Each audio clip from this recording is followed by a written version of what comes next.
The never-to-use seasonal tournament is getting very close to ending. I believe we've got the losers bracket finals going on this week, and then next week that should be the grand finals, unless I'm mistaken. Today, I bring you a game from, I think it was round 11, between Shengineer and Ninja. And this was a very interesting series, one of the things being because it went 3 games, and they did that thing where in the end, they repeat a team they used earlier. Which I always find very interesting in tournaments, because it's like, wow, you might have some sort of set obscurity and then you decide to throw it all away. Anyhow, I hope y'all enjoy this. I do like doing the tournament coverage, and I will also say, I think in this video, we're going to see just why Slowbro is so good in NU. Specifically a calm mindset, which as you all know, I have been very outspoken against, saying it is really annoying to beat sometimes. Y'all would enjoy the content though, of course, do make sure that you subscribe if you're not already subscribed. Even if you think you are, just go down and check. And while you're there, leave a like, leave a comment down below. All of this really helps grow the channel. And we want to hit our end of the year goal of 10k subs, because like I said, if we had 10k at a reasonable time in the year, I then get to move the goal. Screw it, 10k, what if we hit 12k by the end, stuff like that. So, help a brother out. Now, game 1. I have some very quick observations about Ninja's team, most of them negative. I mean this in that I think Ninja brought a very passive team, game 1. There's really not a lot of room for finding, power here, because you've got Keys, and that's passive. You got Slowbro, that's gonna be passive. Noivern, even if it's offensive, is still kinda passive, right? You'd rather have an offensive Noivern than a defensive one here, naturally. But it's not like that makes me feel really reassured about those passivity issues. Scrafty is probably bulk up on this type of team, right? So, I mean, that's still passive. Rhyperior is nice, but I just don't feel like Rhyperior plus Monkey Dory is going to solve that kind of issue. You just really don't have breaking power here. And although Shengineer brought a very offensive team, and when we're looking at, I don't know what Heracross set you really glean from this lead. Probably not Spikes, so maybe Scarf or Flame Orb. But you see that. You see Zone, it could be AV, Specs, Iron Defense, Body Press, any of those. Calm Mind Sylve, again, just standard. Noivern, Big Crook. So on this type of team, it's Rocks Crook too, because nothing else sets Rocks. And then potentially just Scarf Monkey Dory. Very offensive. So maybe the passivity issues don't matter that much, but I still will, again, point out that this team really does not have anything hitting that hard outside of, I guess, Rhyperior and Monkey. So when I was looking at this before I watched the battle, and I did watch some of the series live, but I wanted to rewatch just to make sure I remembered what was going on, I remember thinking about something like, damn, this really needs to be Nasty Plot Monkey Dory. Otherwise, I don't know where you find breaking power. Like SD or Rhyperior or NP Monkey. You have to be one of those. Also, I just look at preview and I go, wow, this Sylveon looks evil. Look at Calm Mind Sylveon into this team. What stops it, really? Because Keys is the check, but unless you're Switcheroo Toxic Orb, and you hit the Sylveon with that before it Terastalls, it doesn't really help. It doesn't really do anything. Also, the Crook is kind of annoying for this team to switch around. You do have Slowbro, but I don't really feel like that solves the issue entirely of Crook being really annoying to switch around. Your knockoff absorber is, geez, I don't know, the Noivern? The Slowbro itself, something like that. It's not great. Anyhow, we see Monkey Dory led with Crook is Shengineer's choice. And he reveals Protect, obviously expecting this to be a Choice Scarf Monkey Dory, but instead it subs up. And I remember thinking, oh, it's sub. That must mean it's Nasty Plot with sub, right? Nope, it's Trick Sludge, which I think is a cool idea. Just not for this team. But it works really well. He's able to get the Tricked Sludge onto the Crook. Unfortunate that Crocodile's not really the dark type he wanted to see maybe here. Maybe he was hoping, although, no. I feel like he'd be tricking a Sludge onto something else anyway, right? I'm kind of trying to think of it for synergy between these two.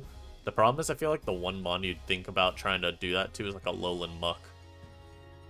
That's not helpful. Maybe a Steel type even, this could be good. Because you're not really drawing in poison, or not poisons, fairies for Scrafty. So I really feel like that's what you're going for. Regardless though, he gets it on the Crook, and he's able to immediately take it down really, really low. He can get another free sub here, hit the zone for a little bit of chip.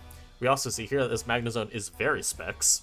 If that was Assault Vest or just body press stuff, it'd have a lot more special bulk than that. Psychic Noise would not be doing 26.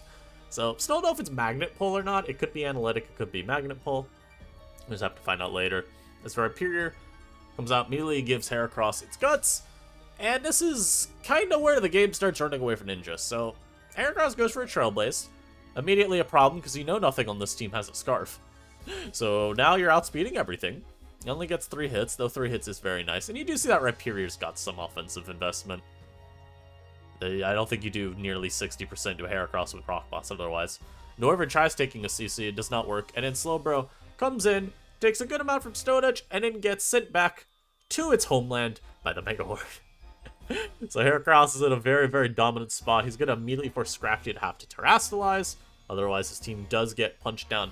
I will have you take a note, though, of this Heracross set. It'll be important for later. Just take a mental note of these moves. This configuration. Yeah, Crook can come out now. Just throw off an Earthquake here. You can even knock if you want to make, like, a good mid-ground, which he does end up opting for. Another knock will kill the Hyperior, so you don't even have to think about, you know, oh, but what if he switches Noivern on a Quake? Nope. He's just safe. Monkey Dory now can come out. This is a sub if you want, but it's always better just attack here anyway.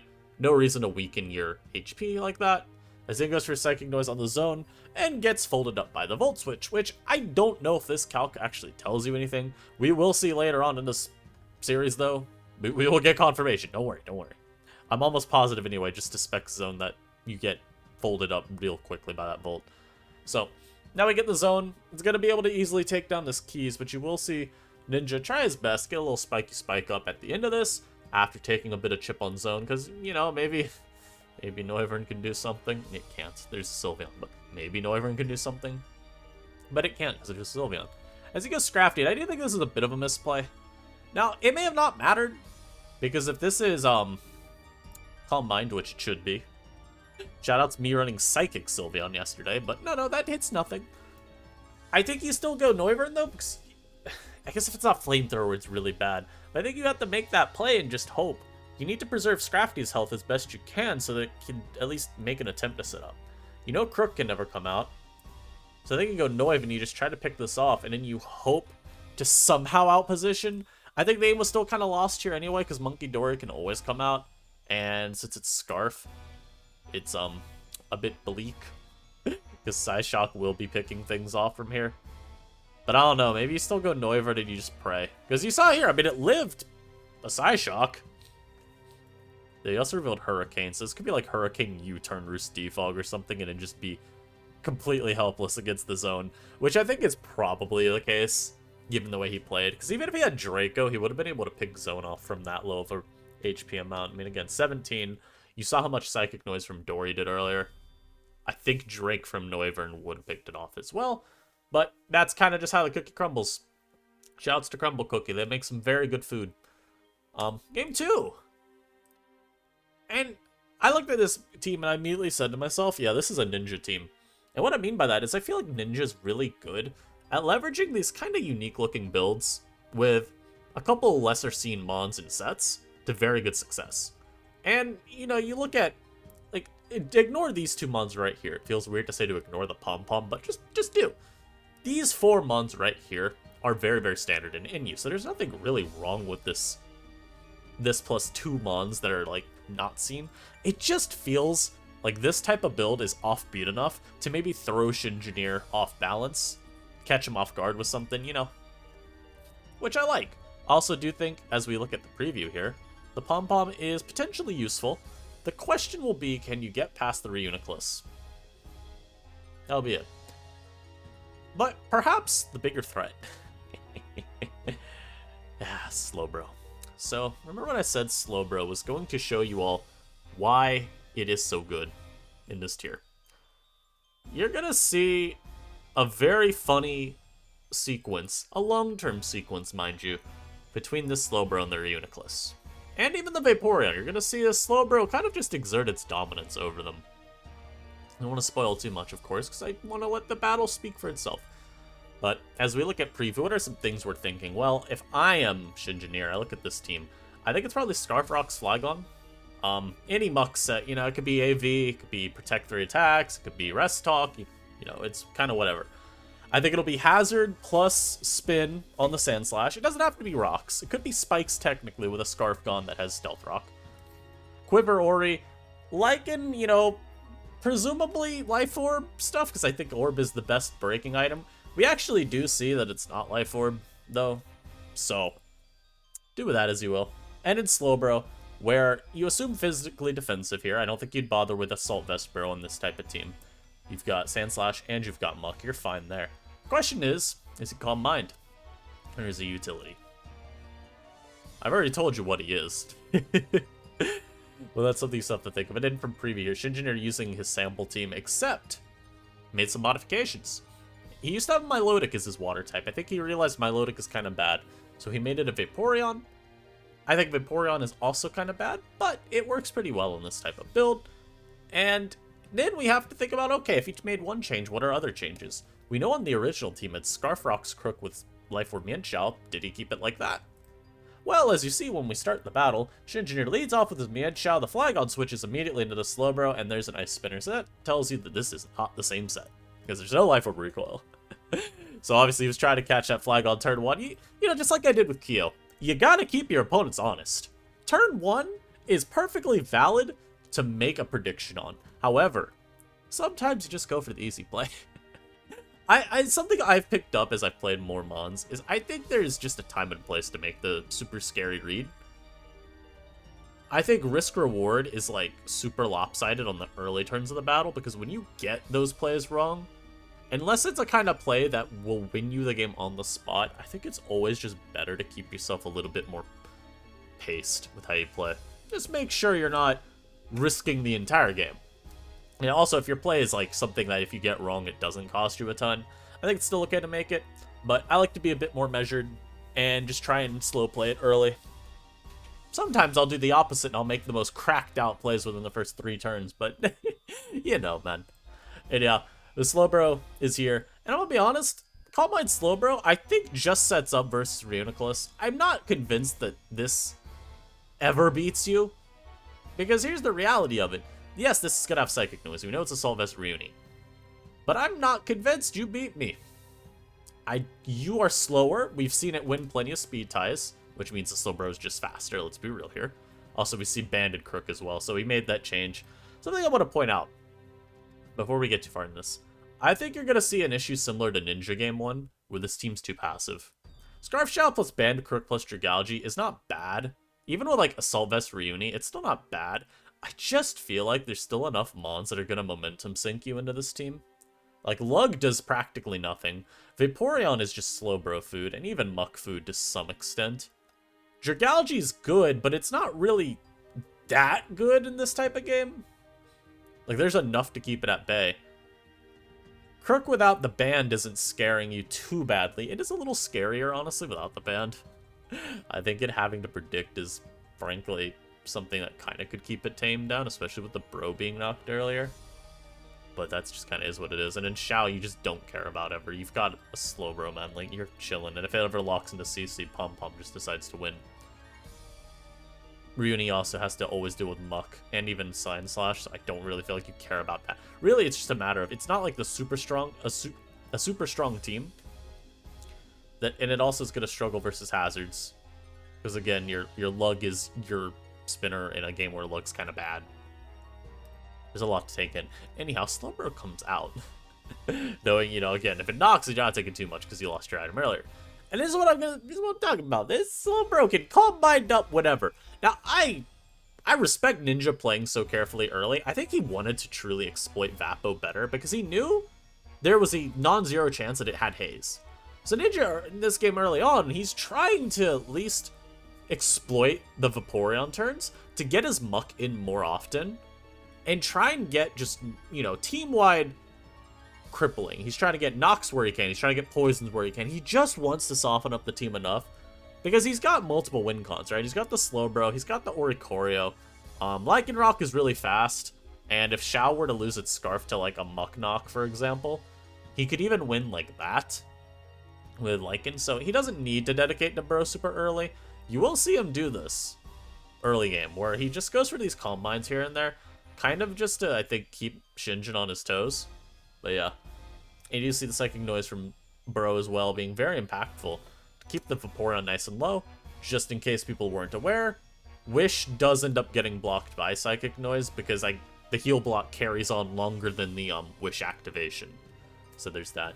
Vappa will end up getting healed, of course, by this Wish, but Muck coming back out again means you get another free knock, you get another jab, you kind of just get whatever you want. I personally would be knocking every turn I have this Muck out, just because there's nothing on that team that really cares to take knock repeatedly.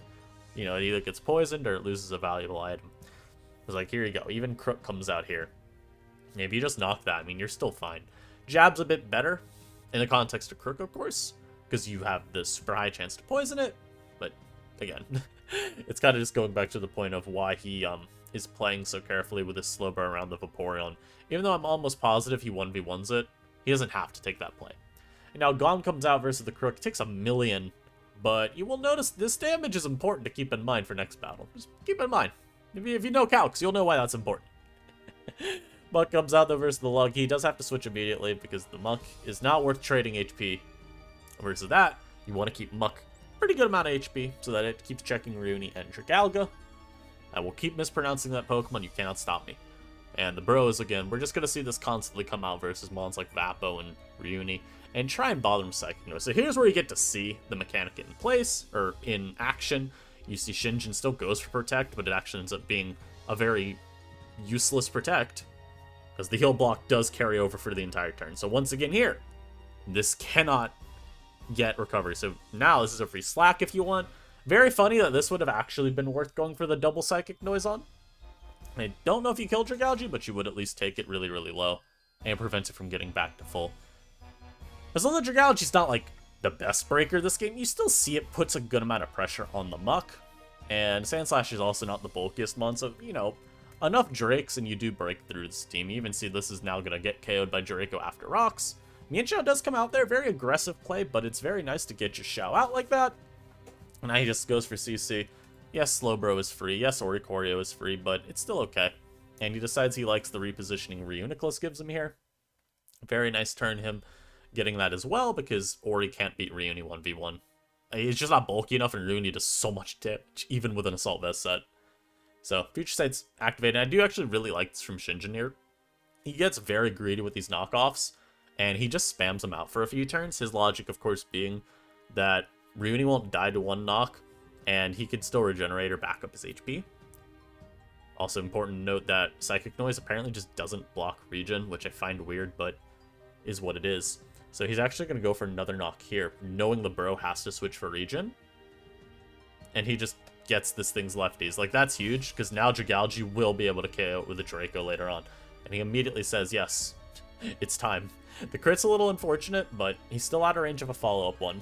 So he can go for whatever he wants here. He ends up flipping, because of course the Sandslash is near full, so now you got to deal with this one. And here we actually see a very unfortunate turn, as he CCs at the Terra Ghost, but then a knock comes out. That one I felt a little bit weirdly about. However, it does make sense when you consider the Lycanroc Dusk is super good here. Like, this is the one mon kind of containing it. And you see everything else is so low. So now, Dusk can wall break very uninhibited. It's just really good for Ninja. So we see Burrow come out now. Mienshao, you kind of don't care about. You can even just regen this off. So he goes to Muck now. He's kind of willing to sack it at this point because losing the lefties, a little bit less real of a Pokemon. It's just not going to be able to do as much as you would like it to. Sacks the Dragalge, and now the Lycanroc, like we said, it can come out now, freely break as it pleases. Vapo coming out here is a little insane, but it is what it is. I mean, you could have just kept CCing. I think he just wanted to make sure he was careful around the potential Terra, though. As you've seen, Shengineer has still not terastallized, so it could have been bad. Also, yeah, we're about to see why Reuniclus is still such a huge problem.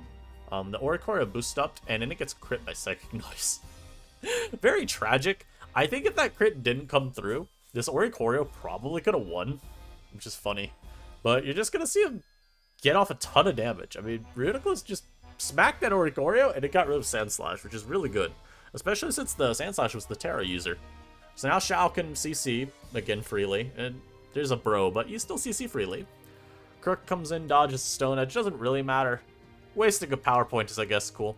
And Shengineer has decided, of course, that this is a choice-locked Lycanroc. Does not buy into the threat of something else like a Hard Stone. So he goes Shao, CCs, and he can just always safely U-turn on the Bro. Gets his Reuni back in. The problem is, if you'll notice, this Vaporeon is at 33% HP. And of course that's really bad because it's not going to stop Bro. Like, yes, you can Haze here, but I just Psychic Noise, and I don't care. Like, the Vapo will be getting beaten here, so he's gonna Psychic Noise twice. You can go out to Reuni, as there is a dirty crit there. You can go Reuni here, but it's not that big a deal. Now, apparently Wish was the right play, but I think Reuni is still a fine, safe play. And as we're gonna see, like, all Shengineer really can do as Reuni is just keep setting up Future Sights.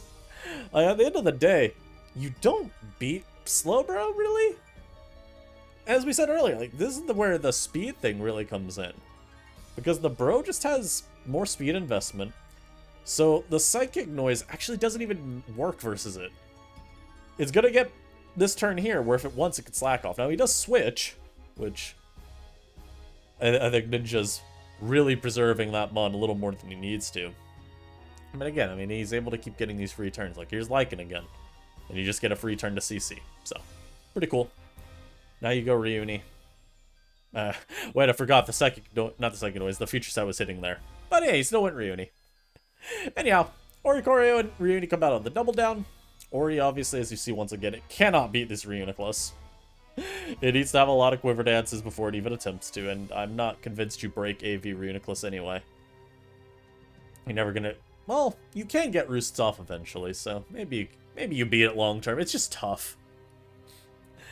But yeah, just like every other time, we're gonna see this Reuniclus try its best to beat Slowbro, but it's kind of just not gonna happen, right? Surely not, right? Like, you see the Slowbro, surely he never loses to Reuni. I mean, look at that. The heal block ended. You just slack off here. See, look at that. He's back to full. And this Reuniclus, it's just getting taken down by the burn. So here, surely you just Psychic Noise or Calm Mind. Yeah, discipline plays. There's something I'm waiting for. I'm sure y'all can tell. But surely we Psychic Noised here, right? Okay, that's fine. You can Psychic Noise now. I mean, the Vaporeon's not going to do anything. Oh, Haze, wow, I care so much. Look at that. Jump at you. Whack. This Reuniclus, by the way, I want y'all to... I need a crit counter. How many crits did this thing get? It was like the third or something.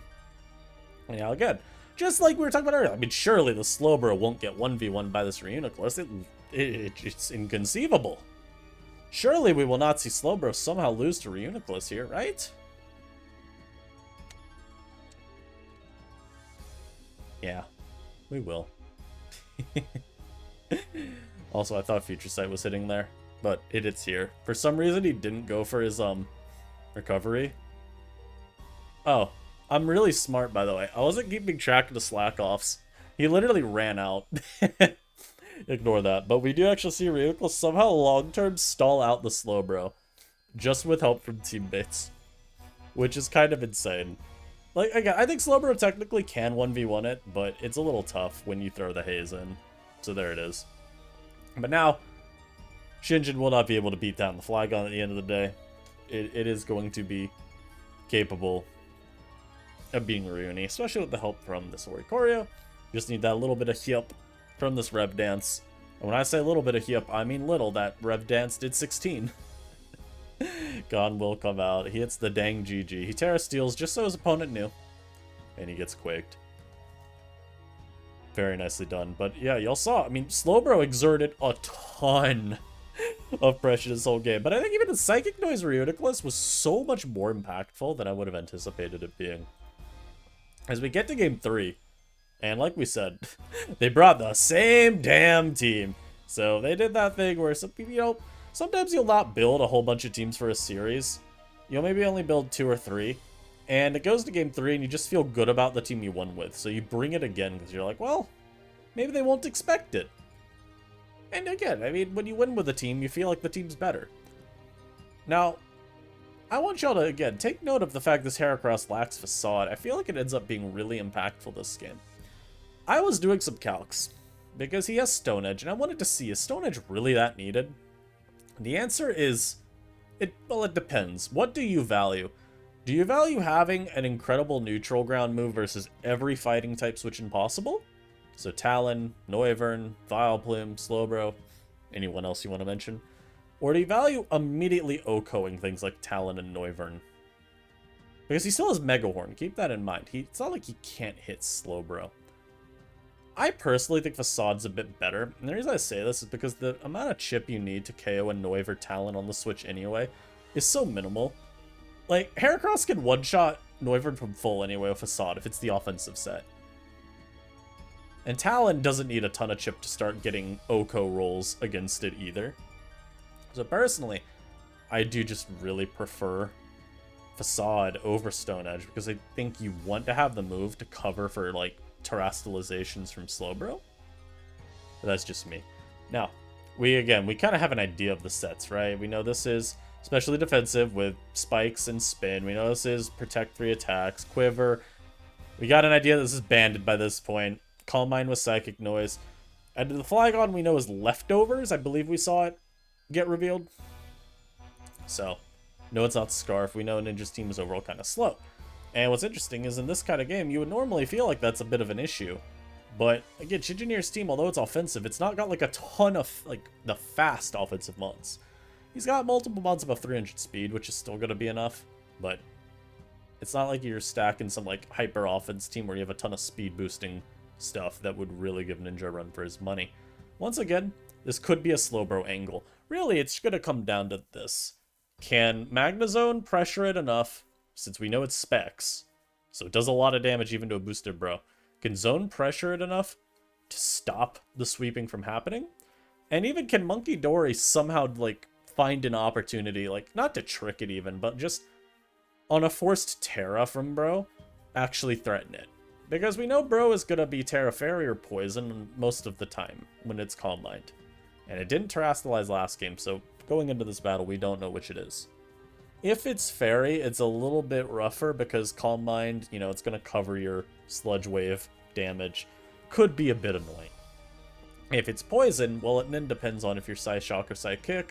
I believe we saw that the Monkey Dory is Psyshock, so you get a little bit better damage there. It even helps with Crook trying to break it. We'll see. In terms of this team here, I do actually really like Lycan again because its Crocodile is your ground type.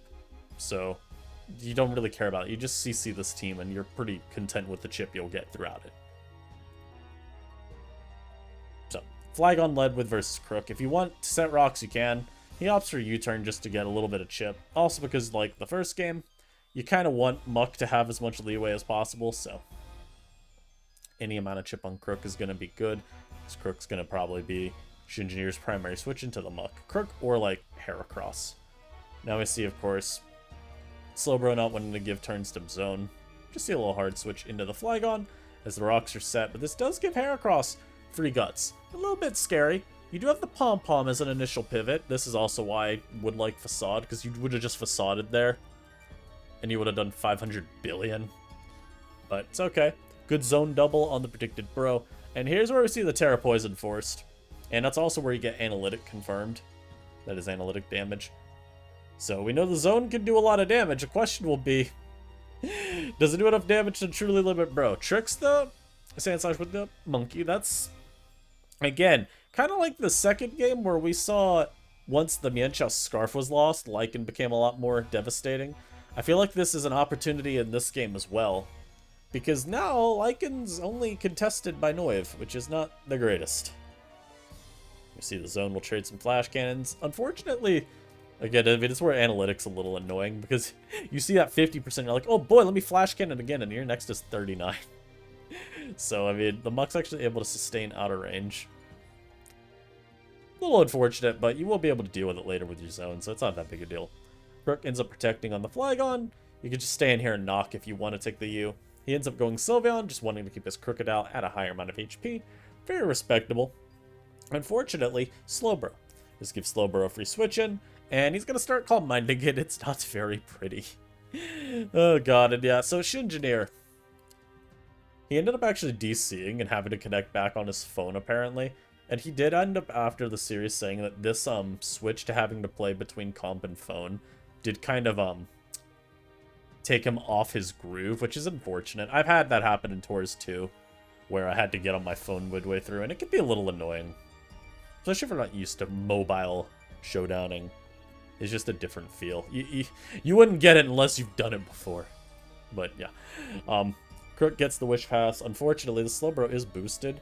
And this is a Slowbro, so Earthquake does not kill. And the Skull just one-shots Crocodile. I saw that and I thought it was very, very vile in live time. Very evil.